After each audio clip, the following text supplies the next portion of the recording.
When I first came into this office as the director of the MSC Mission Office, I found in the drawer two Episcopal crosses, two crosses that had belonged to bishops. I tried to find out where they were from, who might have owned them, and was not able to find out. And some people, I took photos and sent them. Some people didn't even try, they didn't have an answer. So anyway, I think I've finally solved the mystery. Let me show you those crosses.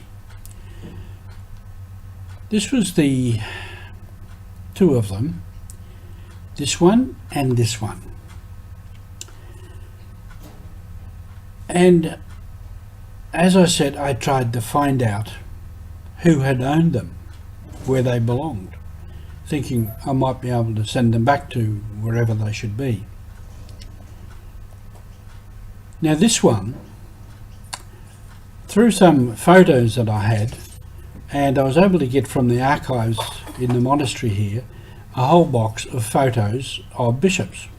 And I scanned all of them and I went looking for the cross.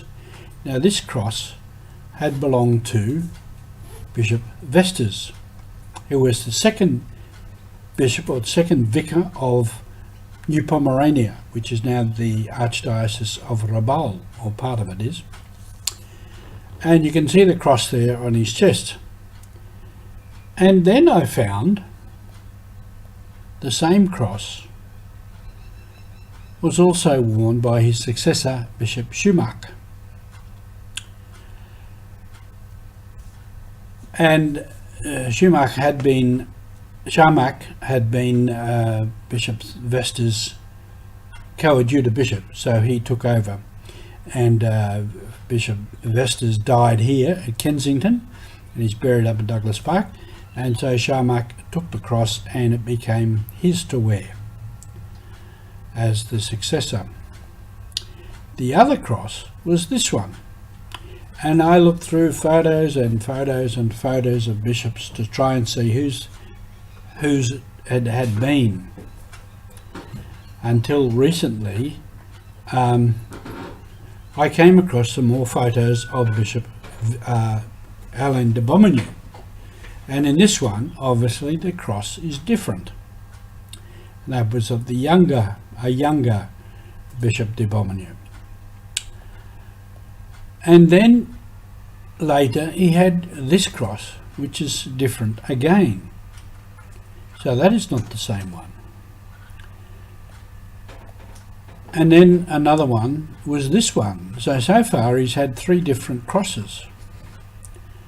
And then finally there was this one. And I'm pretty sure this is the cross. And this photo I think was taken of him perhaps when he was coming back from Europe. He's got the overcoat on and he's looking very Episcopal, and he's got this cross on. So as far as I can discern, he's had about 4 different crosses, and I think this is the one. Now the first one of Bishop Vestas, I did offer to send that back to Rabaul, to the Archdiocese there, but the bishop there said no, to keep it here because they don't have an archive or a museum, and it would probably just get lost in a drawer somewhere. So it's still here with us.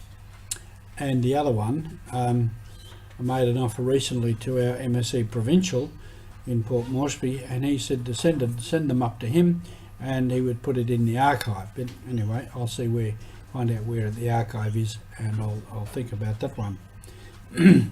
So that's just a little story of crosses. And some of these bishops, particularly Bishop de Beaumanoir, when he was made bishop, they would have got a letter or something from, would have been months at sea, and suddenly he's notified he's going to be a bishop. So some of his first